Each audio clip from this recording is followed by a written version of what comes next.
بسم اللہ الرحمن الرحیم۔ السلام علیکم ورحمۃ اللہ وبرکاتہ۔ نماز کے چند ضروری احکام و مسائل۔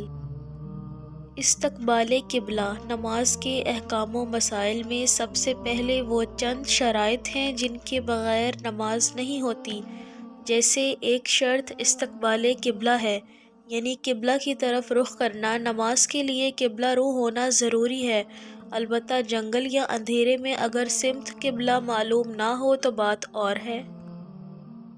ایسی صورت میں اندازے سے نماز پڑھی جائے گی، اگر نماز غلط رخ پر بھی پڑھی گئی ہوگی تب بھی جائز ہوگی، اسے دہرانے کی ضرورت نہیں ہے۔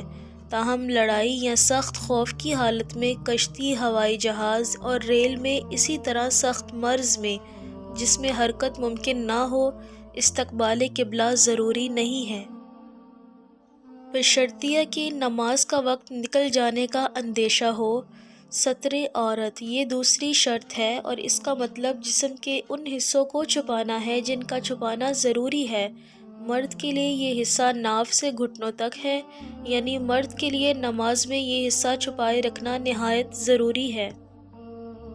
تاہم کپڑا زیادہ ہو تو اس کا کچھ حصہ کندھوں پر بھی ہونا ضروری ہے۔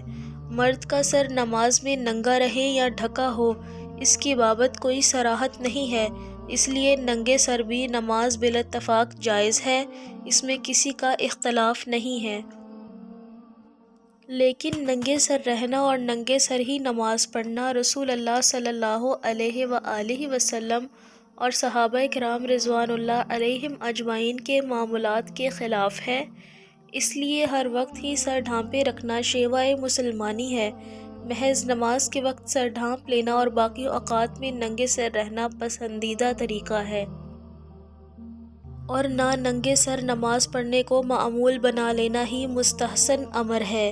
عورت کے لیے سوائے ہاتھ، منہ اور پشت پاؤں کے سارا جسم ڈھانپنا ضروری ہے، گویا عورت کا سارا جسم ہی ایسا ہے کہ نماز میں اسے ڈھانپا جائے، کوئی حصہ بھی سوائے ہاتھ اور منہ کے ننگا نہ رہے، ورنہ اس کی نماز نہیں ہوگی۔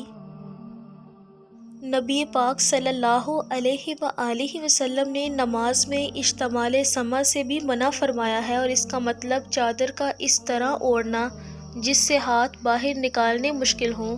اسی طرح علماء نے بعض ہدایات نبی صلی اللہ علیہ وآلہ وسلم سے استدلال کرتے ہوئے کہا ہے کہ پاجامے پتلون کے پائچے چڑھانا، آستین چڑھانا، کرتے کا دائرہ اکٹھا کرکے تہہ بند کی ڈب میں یا پاجامے شلوار کے نیفے میں اڑس لینا، تہہ بند کے نیچے لنگوٹی باندھنا، یا عورت کا اپنے جوڑے چٹیا کو اکٹھا کرکے باندھنا وغیرہ منع ہے۔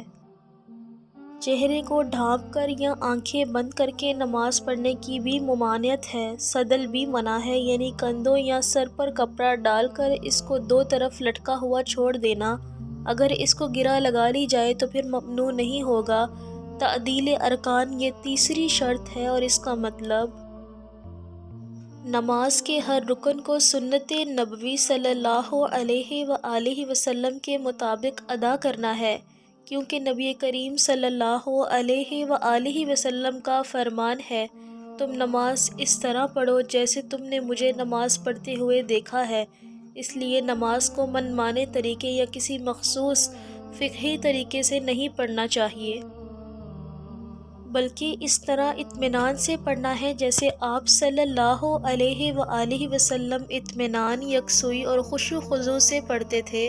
سنت کے خلاف یہ اطمینان سے خالی نماز بے فائدہ ہے، وعند اللہ نہ مقبول ہوگی، کیونکہ اس میں تعدیل ارکان کی بنیادی شرط مفقود ہوگی۔ مزید ایسی اسلامک ویڈیوز دیکھنے کے لیے ہمارے چینل ماریہ خان وائس کو سبسکرائب کریں۔ اللہ حافظ۔